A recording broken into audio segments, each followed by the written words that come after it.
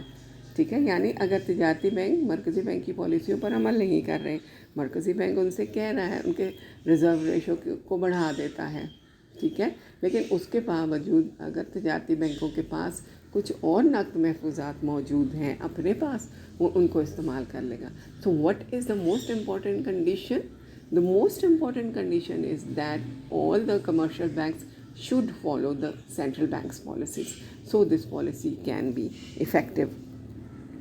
اس کے علاوہ حکومتیں عام طور پر سرکاری قرضہ کے حصول کی خاطر شرح سود کو کم رکھتی ہیں. اس لیے کم شرح سود پر بینک لوگوں کو ادھار دینے کے لیے تیار نہیں ہوتے. اس لیے بینکوں کے پاس کافی رقم نقدی کے طور پر موجود ہوتی ہے. تو اس کی وجہ سے اگر جو تجارتی بینک ہیں وہ مرکزی بینک کی پالیسیوں پر عمل نہیں کرتے تو پھر یہ پالیسی انیفیکٹو ہو جاتی ہے. کریڈٹ راشننگ یا راشن بندی. اب کیا ہے جی کہ اگر مختلف تجارتی بینک مرکزی بینک کی پالیسیوں کے اوپر عمل نہیں کر رہا, ان کی پالیسیوں کو مان نہیں رہا اور مرکزی بینک چاہتا ہے جو تبدیلیاں لانا معیشت کے اندر, تو پھر اس صورت میں مرکزی بینک تجارتی بینکوں کی کریڈٹ راشننگ کر دیتا ہے. کریڈٹ راشننگ کا کیا مطلب ہے؟ ان کا حصہ مقرر کر دیتا ہے اور ان سے کہتا ہے جی کہ اس حد سے زیادہ میں آپ کے ساتھ کاروبار نہیں کروں گا.